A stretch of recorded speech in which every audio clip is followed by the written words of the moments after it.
하나님 말씀 창세기 1장 27절, 28절 두 말씀만, 두 구절만 보겠습니다.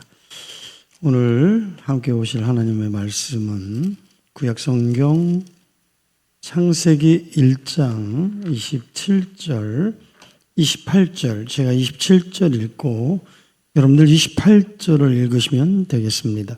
하나님이 자기 형상 곧 하나님의 형상대로 사람을 창조하시되 남자와 여자를 창조하시고 하나님이 그들에게 복을 주시며 하나님이 그들에게 이르시되 생육하고 번성하여 땅에 충만하라. 땅을 정복하라. 바다의 물고기와 하늘의 새와 땅에 움직이는 모든 생물을 다스리라 하시니라. 아멘. 여러분들이 인생을 살면서 어떤 사람의 평가 때문에 힘든 적이 없습니까? 저는 가정의 형편 때문에 고등학교를 바로 들어가지 못하고 재수하고 들어갔습니다. 편견이 많았던 국어 선생님, 영어 선생님이 우리 담임이었는데, 재수한 사람은 재수 없어. 편하고 차별하는 그런 선생님이었습니다. 공부 잘하고 또 그 부모가 또 가정에, 각 학교에 많이 공로를 행하는 그런 학부모를 되게 좋아했습니다. 그래서 이 학교를 다녀야 되나 말아야 되냐라고 하는 이 갈등의 상황에 직면하기도 했습니다. 여러분들은 인생을 살면서 나는 끊임없이 평가받고 있구나.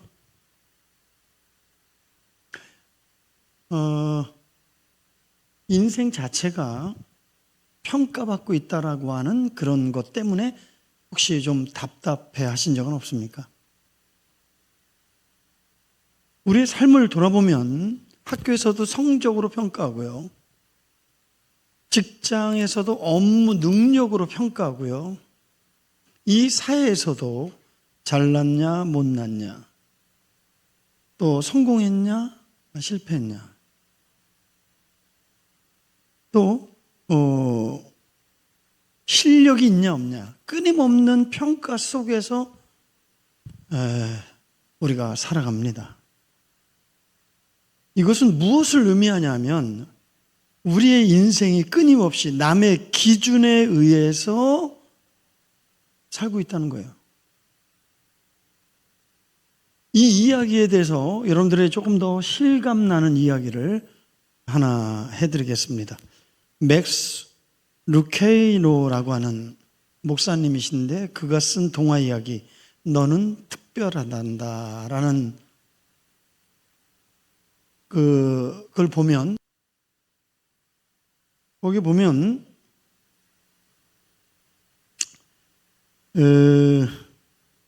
목수 아저씨가 나와요. 엘리라고 하는 목수 아저씨가 나오는데 최고의 장인입니다. 근데 이 사람이 웰맥이라고 하는 나무 사람을 만들어요. 그리고 그들이 마을을 이루어 살아가는 이야기입니다. 근데 그 마을에는 한 가지 전통이 있어요. 습관이 있어요. 그건 뭐냐면 서로에게 스티커를 붙여주는 거예요. 두 가지 스티커가 있습니다. 하나는 금빛 별표고 또 하나는 잿빛 점포입니다. 이 두 가지 스티커를 붙여주는데 금빛 별표는 잘할 때, 멋질 때, 이럴 때 붙여주는 표고요. 잘못했을 때, 실수할 때 붙여주는 표가 잿빛 점포입니다.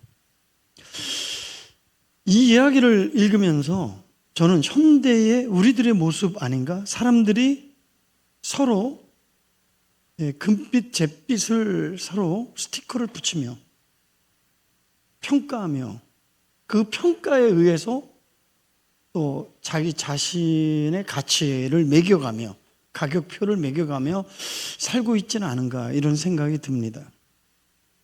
이 이야기의 주인공은 패치넬로라는 사람입니다. 패치넬로인데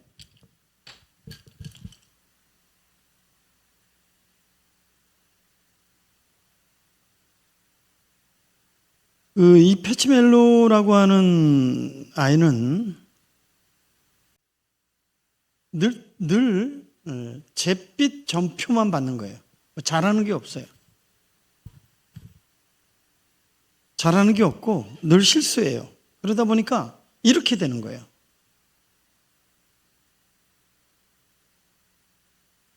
온몸에 잿빛 점포만 가득해요.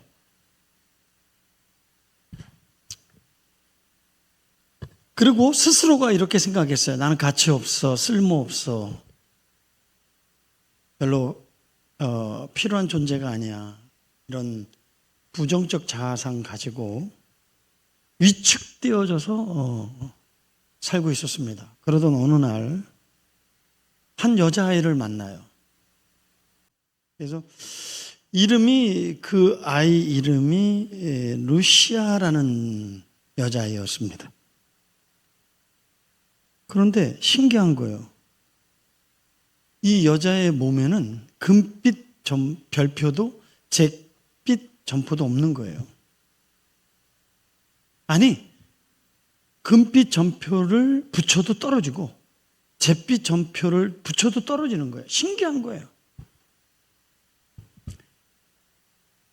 펀치넬로가 너무 신기해서 그 비밀을 좀 알려달라고 했습니다. 그랬더니 이 루시아라는 이 여자애가 나무 조각가 엘리를 찾아가면 알게 된다 그랬어요. 그래서 이 펀치멜로가 이제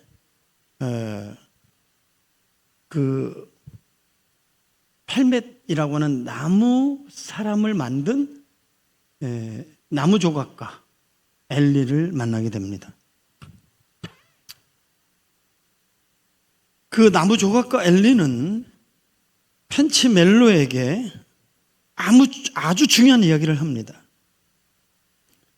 다른 웰백 나무 사람들의 이야기는 그렇게 중요하지 않아. 진짜 중요한 것은 너를 만든 내가 너를 어떻게 생각하느냐가 중요한 거야.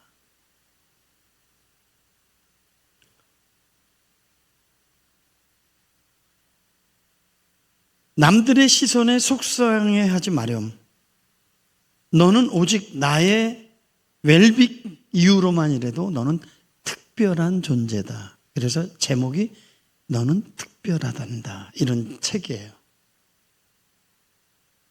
그러면서 여기에서 이제 포인트가 뭐냐면 다른 사람들의 평가가 나에게 영향을 줄 수 있는 한 가지 이유는 너 자신이 그 평가를 중요하게 생각할 때야. 이런 얘기거든요. 그러다 보니까 간디 생각이 나나요? 누가 상처를 준다고 해서 상처가 되는 게 아니라 내가 그거를 상처라고 받아들일 때 상처가 된다. 사람은 마음 먹기 나름이고 생각하기 나름이다. 이런 얘기 아니에요? 이 따뜻한 말 한마디가 자신의 존재의 가치를 깨닫게 되는 아주 중요한 계기가 됩니다. 우리는 여기서 나오는 최고의 조각가 엘리라고 하는 사람은 바로 창조주 하나님을 상징합니다. 우리가 하나님 앞에 설 때 참된 나를 발견하게 됩니다.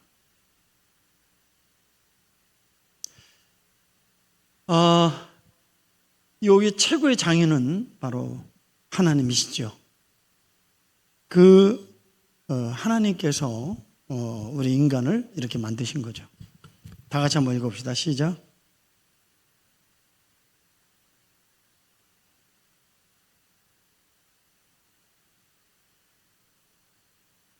하나님이 자기 형상으로 우리를 창조하셨다. 그래서 우리는 특별한 존재다. 할렐루야.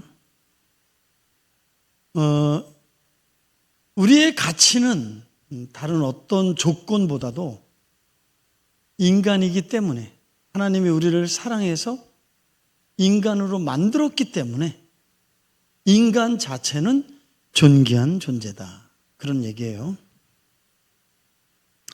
사랑하는 성도들, 우리는 특별히 예수 그리스도의 대속의 공로와 부활의 공로로 창조주인 하나님과 피조물인 우리 인간이 자녀된 관계를 맺게 된 줄 믿습니다. 결국 예수 그리스도의 그 공로 때문에 신분의 상승이 이루어진 거예요. 그러나 이 세상 사람들의 존엄성은, 가치는 이런 어떤 행위죠. 어떤 조건이죠. 어떤 자격을 갖추는 거죠. 그래서 금빛 별표를 많이 받은 사람은 가치 있고 존귀하고 쓸모 있는 존재처럼 느끼고, 잿빛 전표를 많이 받은 사람은 별로 쓸모없는 존재. 이 세상의 구조는 인간의 가치와 존귀를 이렇게 어떤 행위, 선한 행위, 착한 행위, 인간다운 행위, 조건, 그 재력, 업적, 능력, 성공, 자격, 신분, 지위, 가문, 혈통, 외모, 실력, 이런 걸로 매기는 거예요. 인간의 가치를.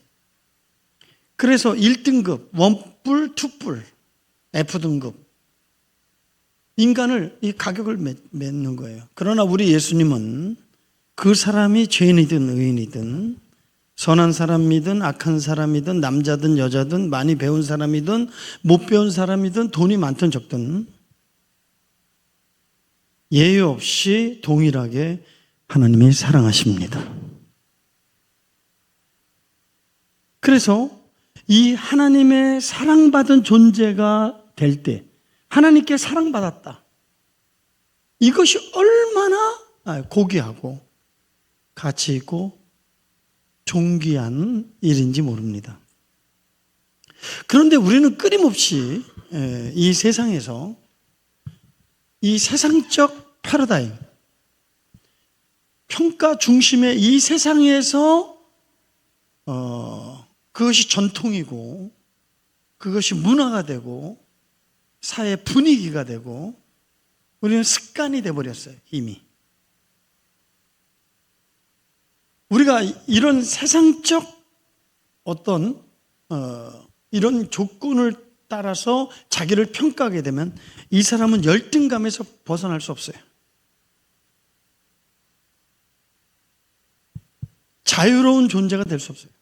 더군다나 사랑하는 성도 여러분, 타인의 시선과 평가에 의존하는 사람은 결국은 어떻게 되냐? 좌절과 실망에 빠지게 돼요.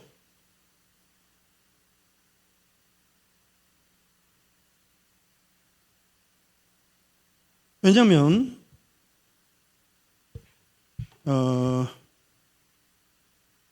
우리의 인생을 예측할 수 없어요.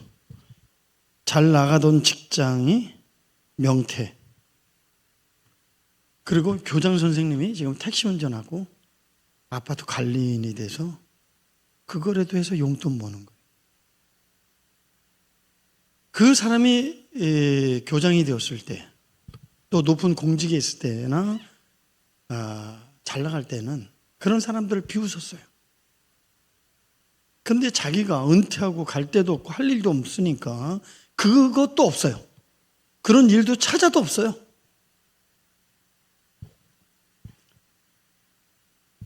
그래서 내가 이런 신세가 되었구나, 비관해요. 그게 노인 자살이 급증하는 거예요. 또 신체적인 약화. 여기 남산병원에 가면 참 충격적인 것은 이 젊은 학생, 청년, 중년, 남자, 여자, 의외로 중풍, 풍에 걸려서 오는 사람이 상당히 많아요. 남산 분식이 있을 때는 거기서 제가 토요일 점심 때는 가끔 가서 밥을 먹었어요. 싸고 맛있어요. 그러면 침을 흘리면서 먹는 거예요. 젊은 사람이. 걷지도 못해요. 근데 한 번 풍이 오면 이게 불치해요. 정상 회복이 어려워요. 그러니까 뜻대로 안 되니까 비관하는 거예요. 그래서 끊임없이 자기 존재감에 붕괴가 오는 거예요. 가정에서는 어디서나 인정받지 못하니까 필요 없는 존재, 애물단지, 자아 상실을 하게 돼요. 그래서 이렇게 살 바에는 삶의 무력, 상실, 비관 이런 것들이 오는 거예요.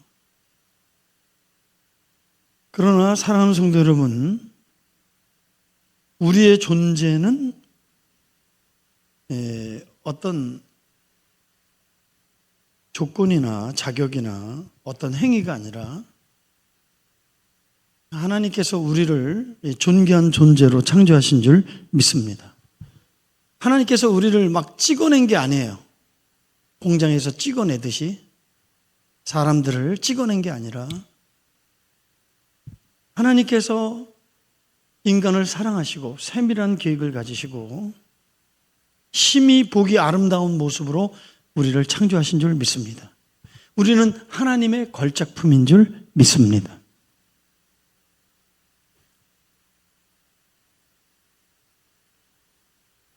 그래서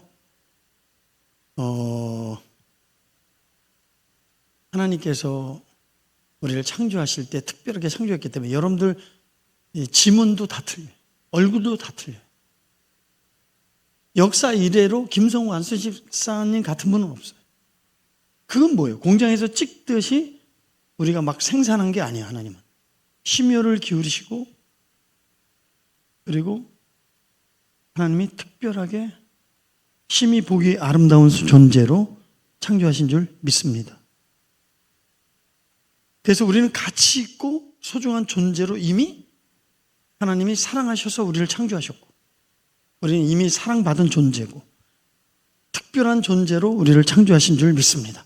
그래서 인간은 만물의 영장이 된 거예요. 그래서 우리는 훌륭한 업적을 내어서 주목을 받고 싶을 필요가 없어요. 세상의 기준으로 아무리 하찮게 보이고 보잘것없어 보여도 하나님이 보실 때는 나의 창조자, 나의 형상을 닮은 나의 작품인 것입니다. 따라서 우리는 세상이 매기는 어떤 잣대나 평가와 아니면 스스로가 매기는 어떤 평가에 거기에 붙들리지 말고 오직 성경과 예수 그리스도를 통해서 참된 자기 자아, 참된 가치를 찾으시기를 주의 이름으로 축복합니다.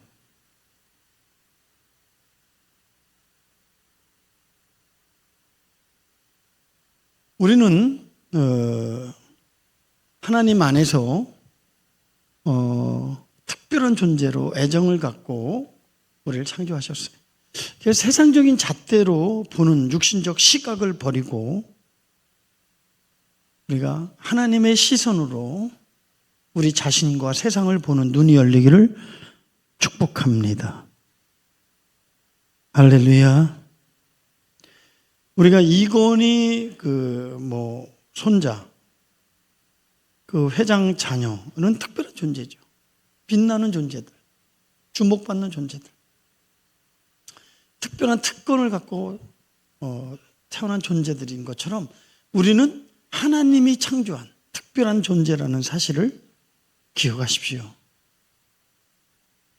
인간 자체가 하나님의 명예와 존엄성을 가지고 태어난다는 사실이에요. 그리고 엄청난 사건은 뭐냐면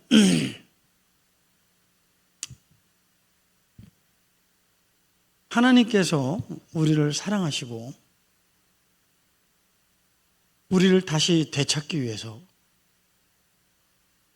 다시 회복시키기 위해서 하나님이신 예수 그리스도께서 이 땅에 오신 거예요. 이 성육신 사건, 창조주가 인간이 된 거예요. 이것이야말로 우리에 대한 사랑이 얼마나 큰가를 입증한 거예요. 더군다나 십자가는 자신을 내어주고 우리를 이 살린 사건. 로마서 5장 8절에 우리가 죄인 되었을 때 그리스도께서 우리를 위하여 죽으사 우리에 대한 사랑을 어떻게 했다? 확증해 주셨느니라.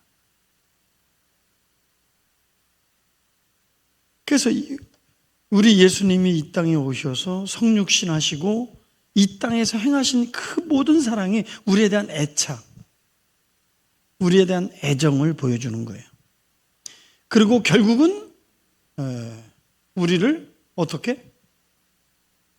하나님의 자녀로 삼아서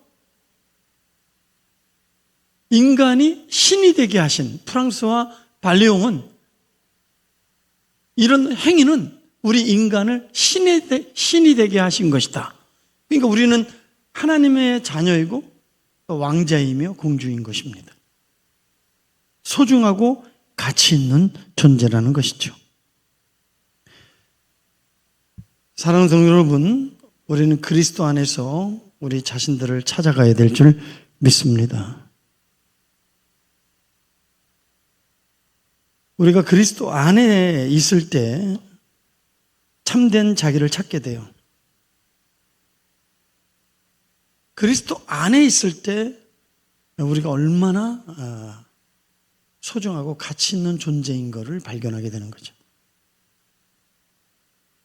그리스도 안에서 나를 찾을 때 영적 유익은 첫 번째, 세상 기준에서 벗어나는 거예요.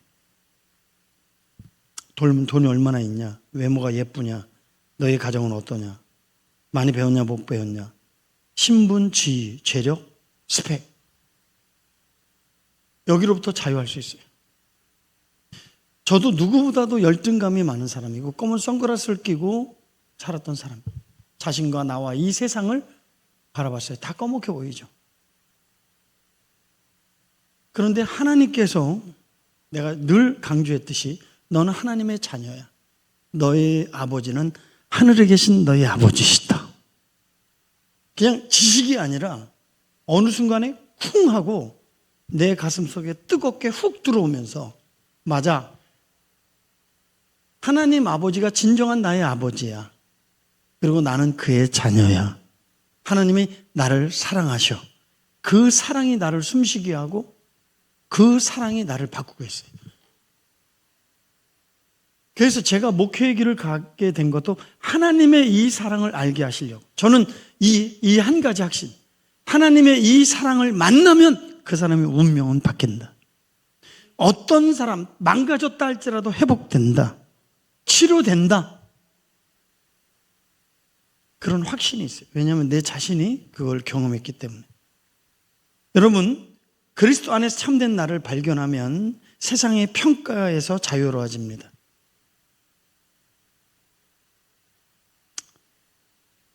그래서 우리가 다른 사람의 시선으로부터의 자유, 이게 얼마나 우리에게 평안을 가져다 줍니까? 다른 어떤 것, 그의 평가가 나를 흔들지 못하게 만드는 거죠.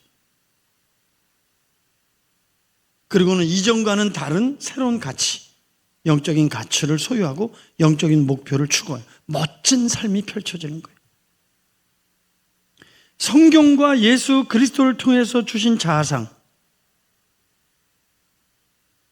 이 성경적 자아상이 세워질 때 우리의 존재의 가치는 엄청난 변화와 능력이 나타날 줄 믿습니다.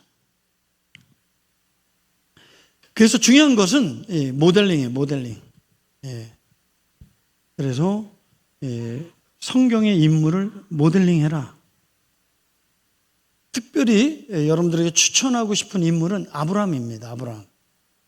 갈대와 우르의 우상을 깎아 만드는 우상의 집에서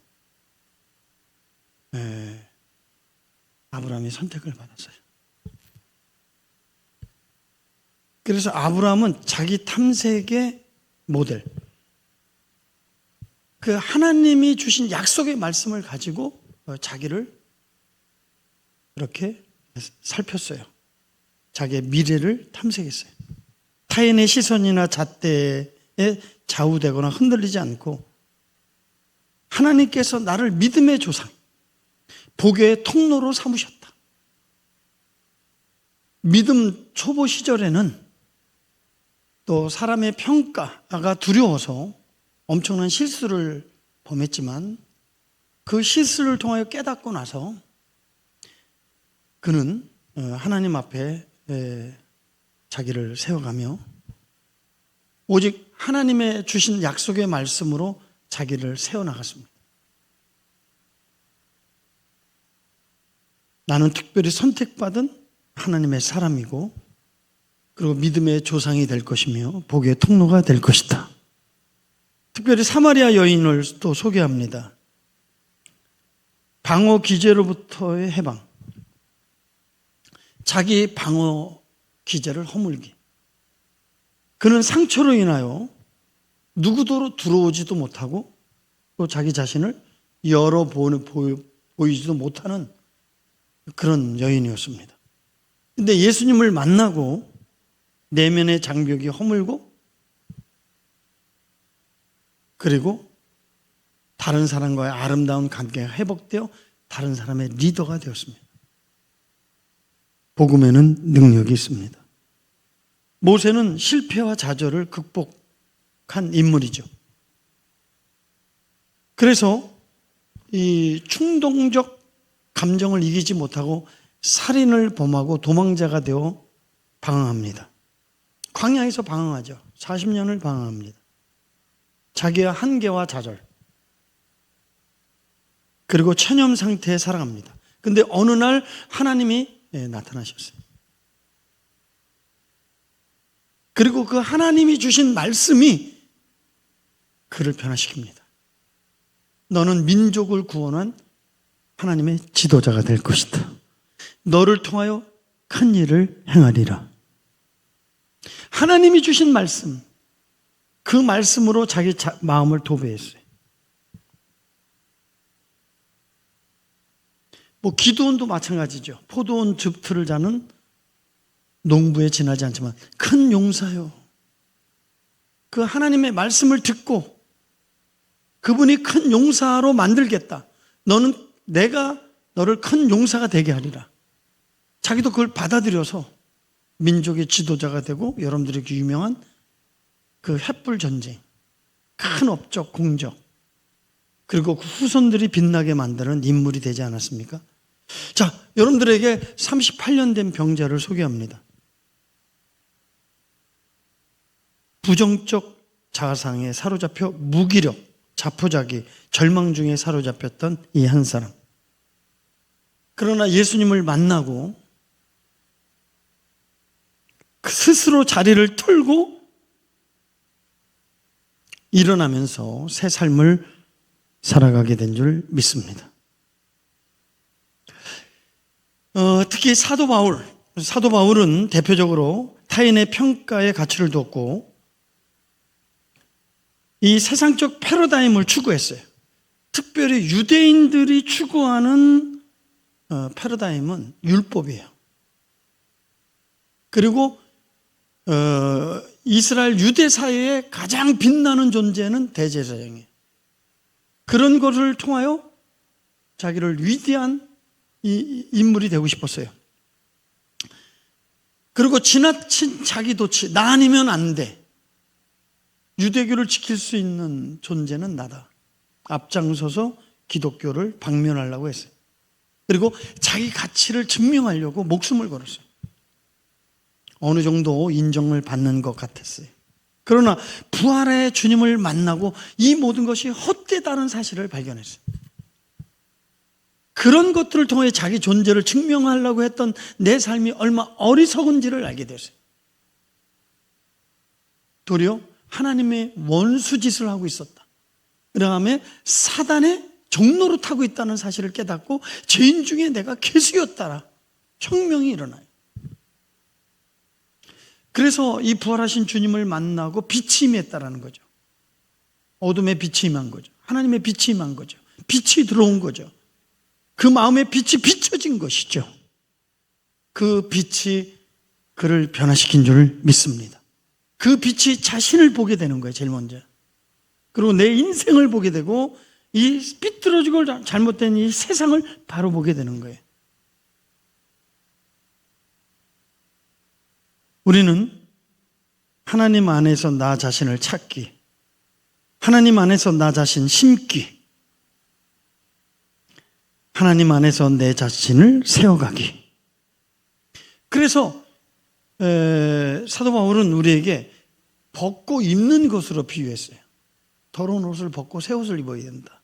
그리고 비우고 채우는 그런 얘기를 했어요. 나를 비우고 그 예수를 더 얻기 위하여, 발견되기 위하여 날마다 죽노라.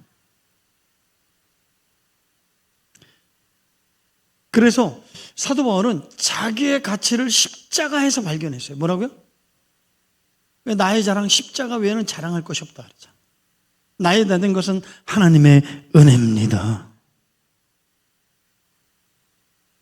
하나님은 우리가 가치 있는 존재이기 때문에 사랑하는 것이 아니라 하나님이 사랑하셔서 우리를 창조하셨기 때문에 우리는 가치 있는 존재다.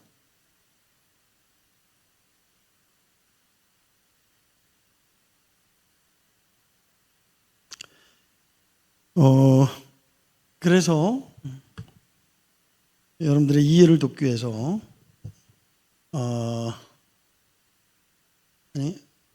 놔두세요. 요거 예수님께서 어느 날 38년 된 병자를 찾아옵니다.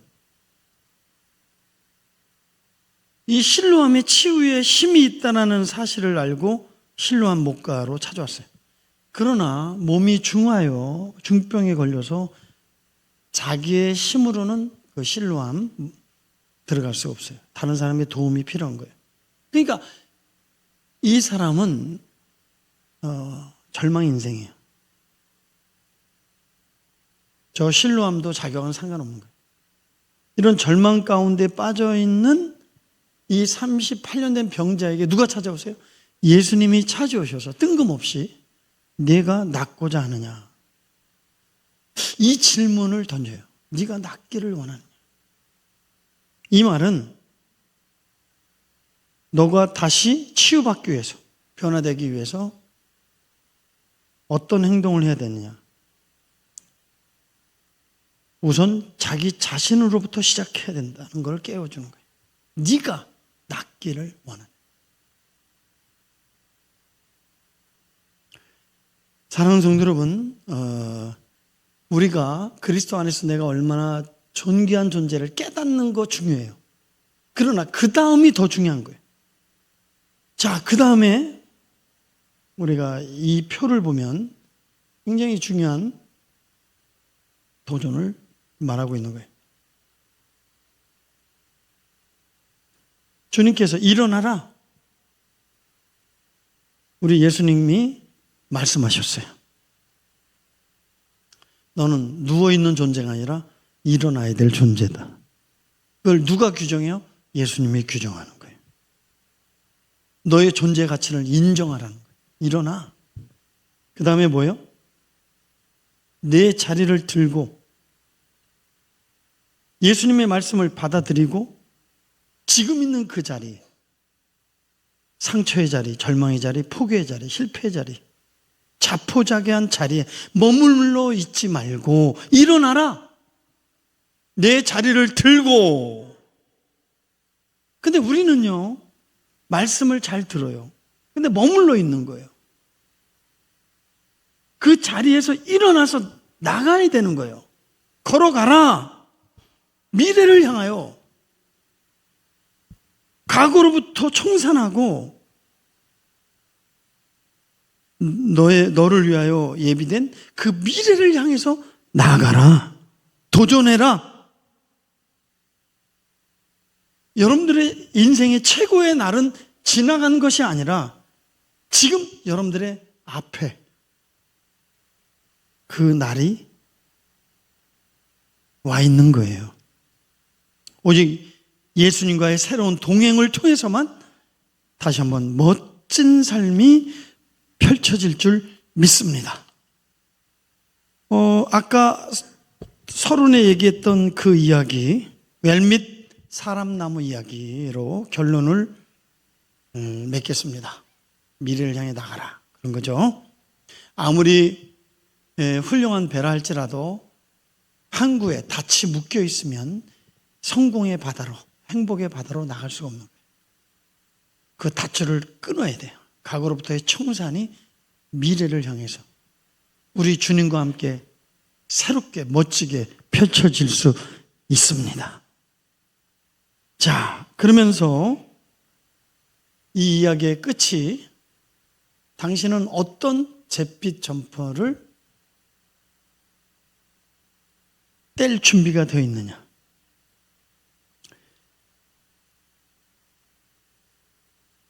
펀치넬로는 그 조각가의 엘리의 말을 듣고 자기가 얼마나 귀한 존재인가를 알게 되면서 몸에 그에 붙어 있었던 잿빛 점퍼가 다 떨어지기 시작했습니다.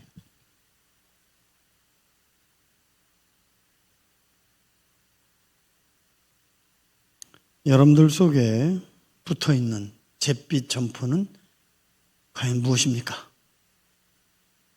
여러분들이 하나님이 나를 어떻게 생각하느냐, 남들이 어떻게 생각하느냐, 우리가 하나님을 향해서 나가다가 남들의 평가나 시선이나 이런 것들에 의해서 여러분들이 거기에 주목한다면 여러분들은 힘을 잃고 떨어지게 됩니다.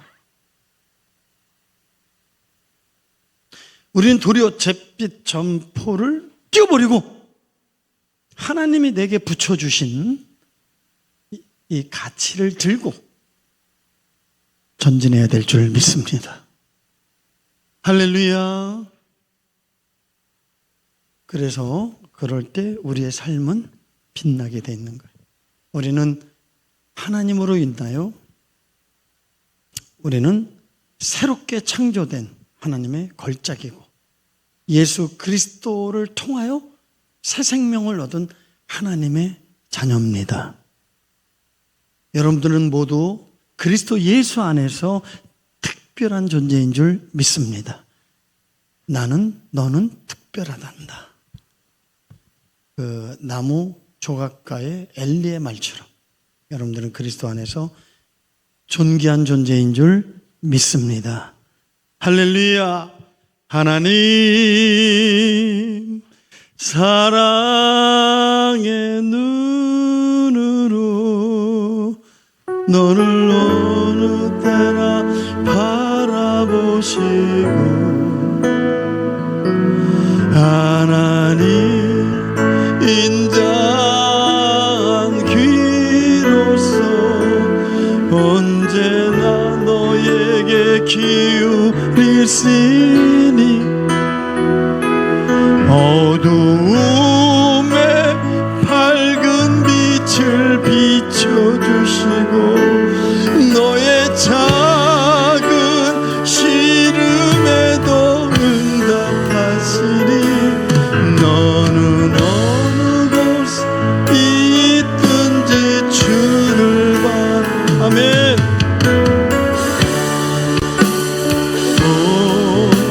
하나님의 사랑, 하나님의 사랑을 하나님의 평화,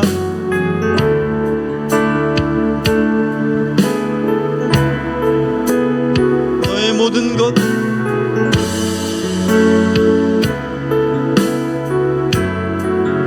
할렐루야. 너를 닮은 사랑. 아멘. 하나님께 찬양과 아멘. 하나님의 선하심을 닮아가는 자 너의 몸 대신 우리 주님이 너를 할렐루야 두 손을 들고 하나님 사랑의 눈으로 너를 어느 때나 바라보시고 아멘 하나님 인자한 귀로서 언제나 너에게 기울일시니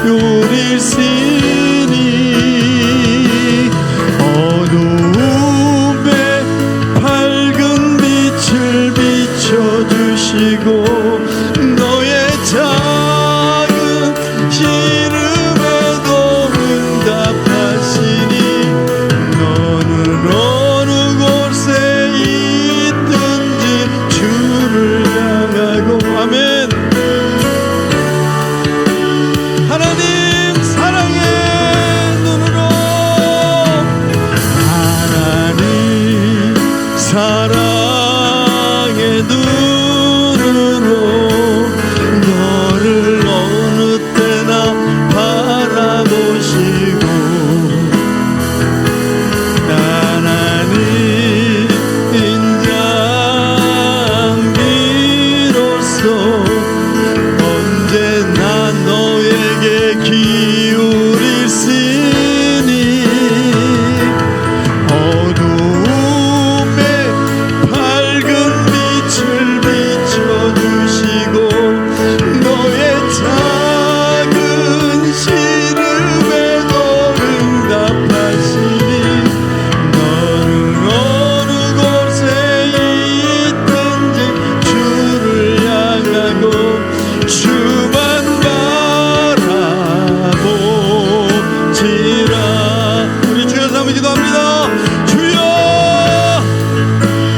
주여 주여 하나님이 나 같은 사람을 사랑하시고 자기를 내어주시며 우리에 대한 사랑을 확증하시고 영접하는 자 그 이름을 믿는 자 주는 그리스도요 살아계신 하나님의 아들이라고 고백하는 사람들마다 하나님의 자녀된 권세를 하나님 우리에게 이 사랑을 알게 하신 이 하나님 사랑 다른 사람들의 평가 때문에 다른 사람들의 시선 때문에 남들보다 못 배우고 남들보다 가난하고 자랑할 것 없는 것 때문에 마치 내가 인생의 패배자처럼 좌절하고 절망하고 자포자기하는 38년 된 병자처럼 하나님 절망 어둠 속에서 네가 낫기를 원하느냐 내 자리를 들고 일어나 걸어가라 오늘도 주님은 우리에게 말씀하십니다 너가 낫기를 원하느냐 일어나라 내 자리를 들고 걸어가라 우리 속에 있는 잿빛 점포를 다 이 시간 떨어지게 하여 주시옵시고 금빛 별표나 잿빛 점포가 없는 러시아처럼 어떤 것도 영향받지 않고 오직 하나님이 내게 부여하신